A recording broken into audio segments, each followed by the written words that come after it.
Jennifer's house was 8 miles inland from Fort Myers Beach.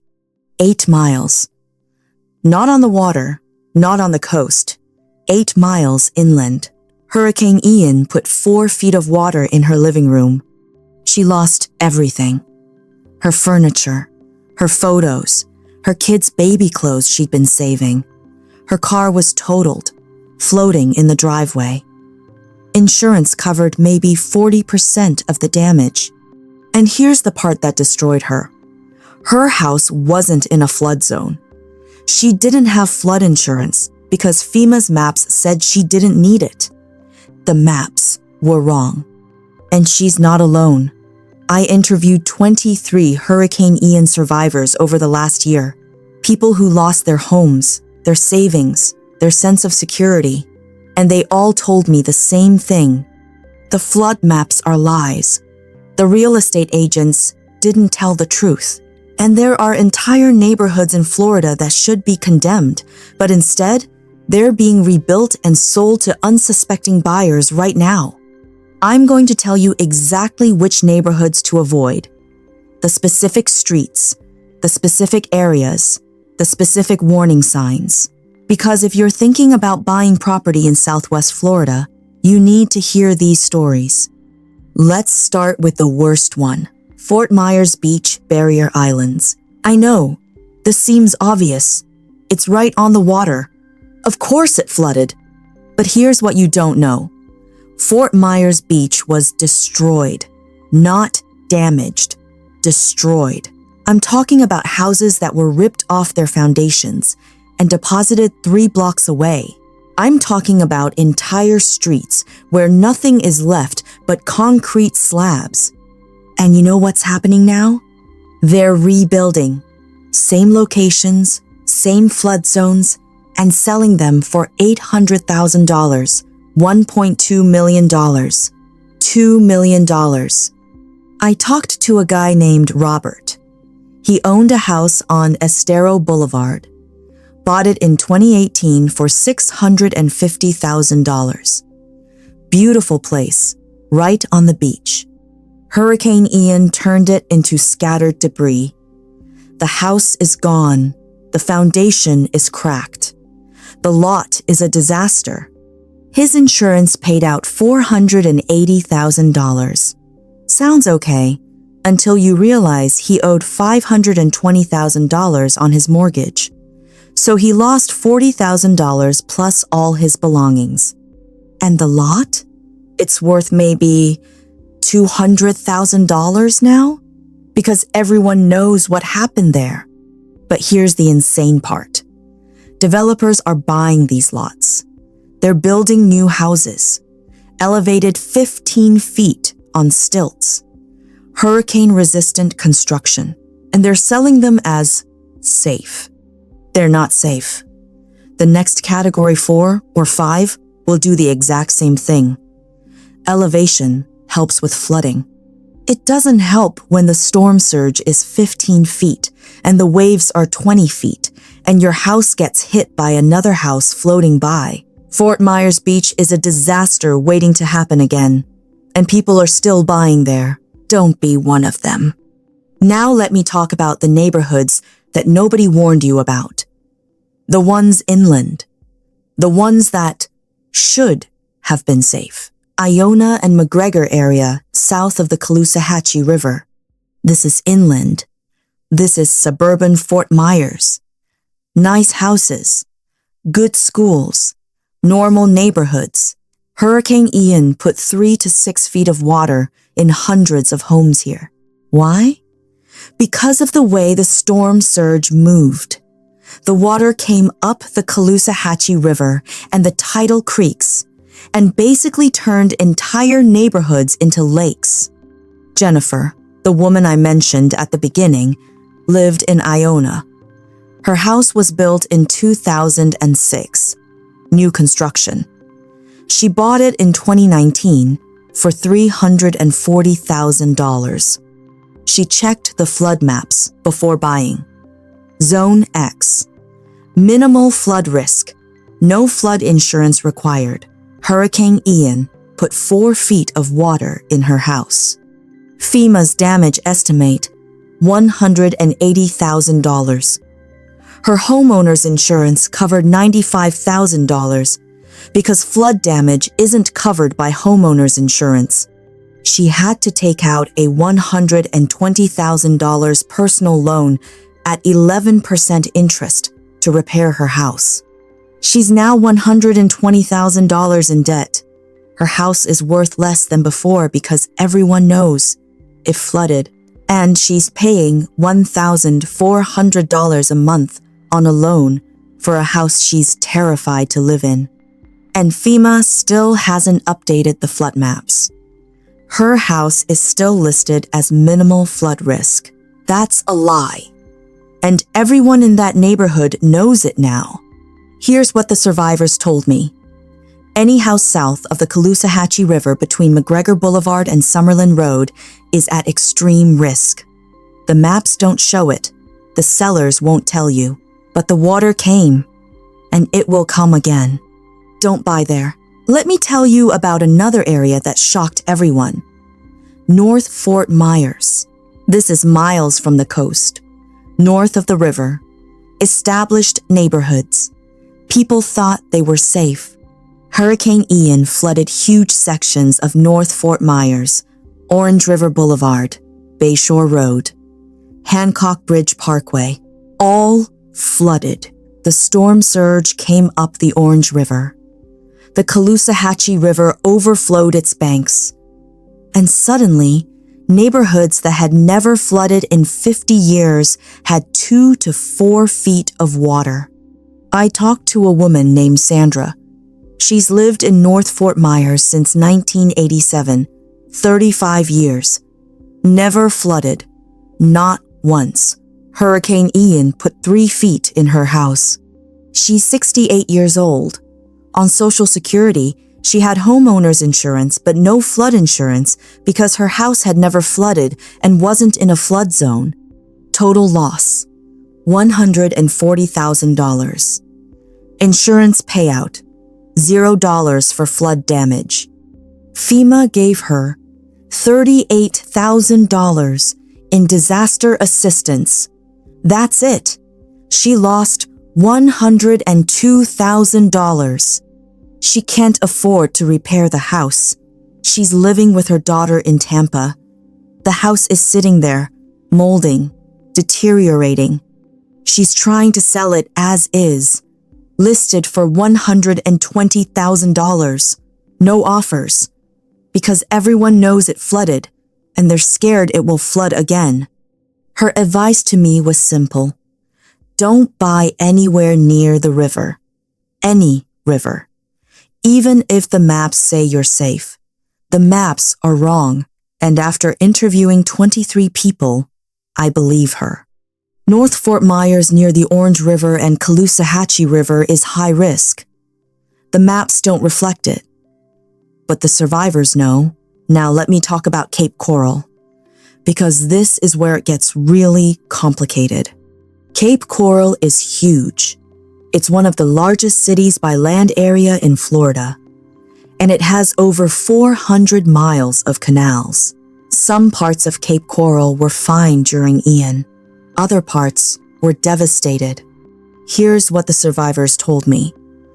Avoid anything on the western side of Cape Coral, near the Caloosahatchee River, Pine Island Sound, or the Gulf. Specifically, Cape Coral Yacht Club area, Tarpon Point, Burnt Store area, any house on a canal that connects directly to the river or Gulf. Why? Because a storm surge came up those canals and flooded everything. I talked to a guy named Mike who owned a house on a canal near Tarpon Point. Beautiful area. $520,000 house. Canal in the backyard. Boat dock. Hurricane Ian sent 6 feet of storm surge up his canal and into his house. His boat, which was tied to the dock, ended up in his neighbor's pool 3 houses down. His house was totaled. Complete loss.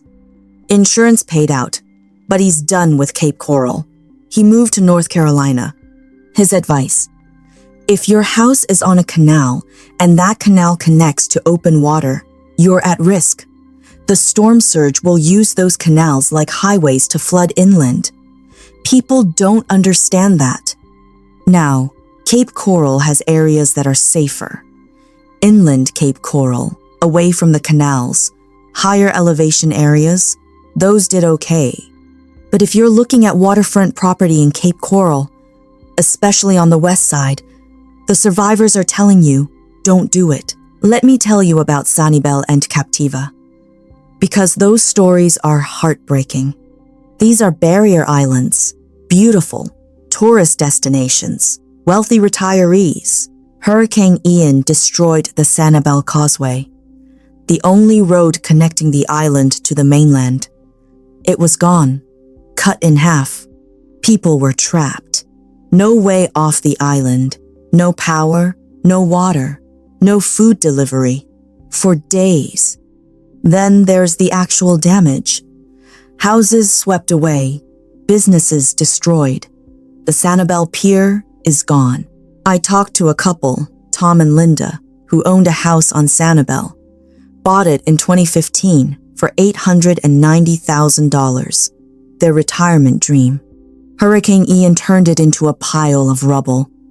Storm surge estimated at 12 to 15 feet. Their house was elevated 8 feet. Wasn't enough. Total loss. Insurance paid out $750,000. Sounds good, until you realize they owed $480,000 on the mortgage, and the lot is now worth maybe $200,000 because it's a known storm surge zone. They netted $270,000 after paying off the mortgage. They lost $620,000 in equity. And here's the kicker. New houses are being built on Sanibel right now, elevated higher, stronger construction, and selling for $1.5 million to $3 million. Tom told me, anyone buying on Sanibel after Ian is either extremely wealthy and can afford to lose it, or they're insane. That island will flood again. It's not if, it's when. Don't buy on Sanibel or Captiva unless you can afford to lose everything. Now let me talk about what's happening with insurance, because this is critical. After Hurricane Ian, insurance companies started dropping Florida properties, not just coastal properties, all Florida properties. If you live in Southwest Florida and your house flooded during Ian, good luck getting insurance. And if you do get it, you're paying 3 to 5 times what you paid before. Jennifer, in Iona, was paying $2,100 a year for homeowners insurance before Ian. After Ian, she couldn't find any company that would cover her.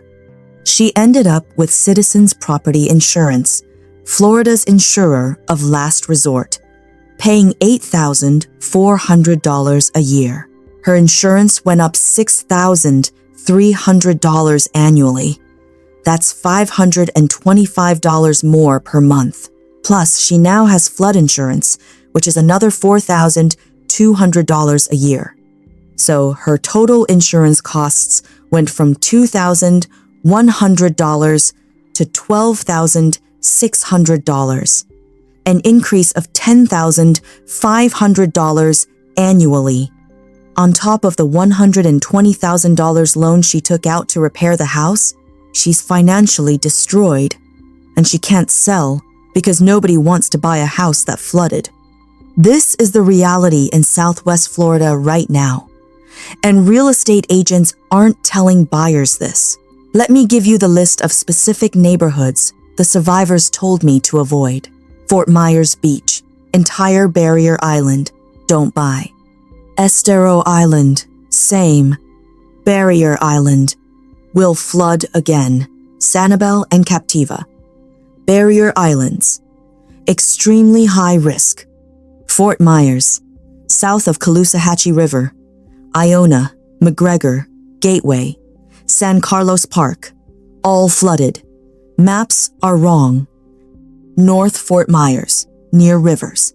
Orange River area, Bayshore, anywhere near Caloosahatchee, high risk. Cape Coral West Side, Yacht Club, Tarpon Point, any canal property connecting to open water. Storm Surge Highway, Bonita Springs near Imperial River. River flooding plus storm surge.